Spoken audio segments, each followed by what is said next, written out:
আসসালামু আলাইকুম everyone, welcome to our channel air mind স্পটে। আজকে আমরা একটি গুরুত্বপূর্ণ বিষয় তথা আল কোরআন নিয়ে আলোচনা করব। আল কোরআন হচ্ছে পৃথিবীর মহাগ্রন্থ, একটি কিতাব যা কিনা প্রত্যেকটি হরফে, প্রত্যেকটি অক্ষরে পড়লে 10 টাকা করে পাওয়া যায়। এমন একটি কিতাব নিয়ে আজকে আমরা আলোচনা করব। আজকে প্রথমে আমরা সূরা ফাতিহা নিয়ে আলোচনা করব, যে কোথায় কি কত আলিফ টানতে হবে, কিভাবে টানতে হবে, এ নিয়ে আলোচনা হবে। তো চলো শুরু করা যাক। সূরাতুল ফাতিহা। বিসমিল্লাহির রহমানির রহিম। এখানে বিসমিল্লাহি, লাতে এক আলিফ টান আছে। কেন টান আছে? কারণ হচ্ছে এখানে আল্লাহ শব্দের লামের উপর খাড়া জবর আছে, আর খাড়া জবর খারাপ যে উল্টা পেশ থাকলে এক আলিফ করে টানতে হয়। এর জন্য বিসমিল্লাহির রহমানির রহিম। বাসিন যে বিস, মিম লাম জের মিল, লাম খারা জবল্লা, হার জের হির, বিসমিল্লাহির রহমানির রহিম। অর্থাৎ পরম করুণাময় মেহেরবান আল্লাহর নামে শুরু করছি। দ্বিতীয় নাম্বার, এখন প্রথম নাম্বার আয়াত যেটা, আলহামদুলিল্লাহি রব্বিল আলামিন। আল হামজা লাম জবর আল, হামিম জবর হাম, দাল পেজ আলহামদু। লাম লাম যে লিল, লাম খারা জবল্লা, হাজেরি, লিল্লাহি। এখানে লিল্লাহি হয়েছে কারণ হচ্ছে আল্লাহ শব্দের লামের আগে যদি জের থাকে তাহলে আল্লাহ শব্দের লামকে বারিক তথা পাতলা করে পড়তে হয়। এই জন্য আমরা এখানে পাতলা করে পড়বো। আর যদি জবর বা পেশ থাকতো তাহলে আমরা পুর তথা মোটা করে পড়তাম। এর জন্য আলহামদুলিল্লাহি, রবা জবর রব, বা লাম জের বীর, রব্বিল। আইন জবর আ, লাম জবর লা, আলা, মিমিয়া জের মি, নুন জবর না, মিনা। আলহামদুলিল্লাহি রব্বিল আলামিন। অর্থাৎ প্রশংসা একমাত্র আল্লাহর জন্য, যিনি নিখিল বিশ্বজাহানের রব। এখন 2 নম্বর আয়াতে আমরা যাই।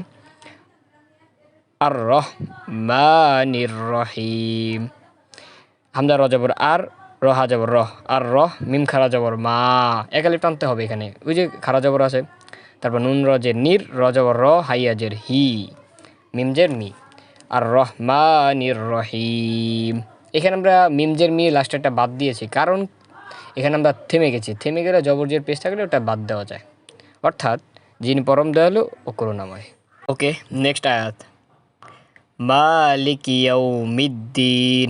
এখানে মিম খারা জবর মা, লাম জের লি, কাব জের কি, খারা জবর থাকলে এখানে টানতে হয়। এর জন্য আমরা মালিকি বলেছি।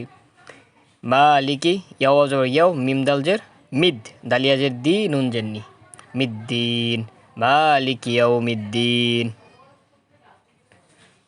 অর্থাৎ প্রতিদান দিবসের মালিক। তারপর দেখি, ইহদিনাস সিরাতাল মুস্তাকিম। হামজা হাজের ই, দাল জের দি, ইহদি, নুন সদ জবর নাস, সদ জের সি, র জবর র, সরি র আলিফ জবর র, তল আম জবর তল। ইহদিনাস সিরাতাল, মিম সিন পেশ মুস, তা জবর তা, কফি আজের কি, মিম জবর মা, ইহদিনাস সিরাতাল মুস্তাকিম। শেষের আমরা জবরটা বাদ দিয়েছে কারণ এখানে আমরা থেমে গেছি, তাই জবর বাদ হয়ে গেছে, বাদ হয়ে 8 সেকেন্ড হয়ে গেছে। অর্থ হচ্ছে তুমি আমাদের সোজা পথ দেখাও। ওকে, নেক্সট, লাস্ট। সিরাতাল্লাযীনা আন'আমতা আলাইহিম গায়রিল মাগযুবি আলাইহিম ওয়ালাদ-দাল্লিন। সজ্জের সি, র আলিফ জবর র, তল আম জবর তল, সিরাতল। এখানে রয়ের সামনে খালি আলিফ আছে, এর জন্য এক আলিফ করে টানতে হবে। সিরাতল, লাম জবর লা, জালিয়া জের জি, নুন জবর না, সিরাতাল্লাযীনা। হামজা নুন জবর আন, আইন মিম জবর আম, আন আম, তা জবর তা, না আম তা, আইন জবর আ, লামিয়া জবর লাই, আলাই, হামিম জের হিম, আলাইহিম। সিরাতাল্লাযীনা আন'আমতা আলাইহিম। গয়না জবর গয়, র লাম জের রিল, গয় রিল, মিম গয়ন জবর মাগ, দদ পেজ দু, দদ পেজ দু, মাগ দু, বাজের বি, গয়রিল মাগযুবি। আইন জবর আ, লামিয়া জবর লাই, হামিম জের হিম, আলাইহিম। ওয়াও জবর ওয়া, লাম আলিফ জবর লা, সরি এখানে হবে লাম দদ জবর লাদ।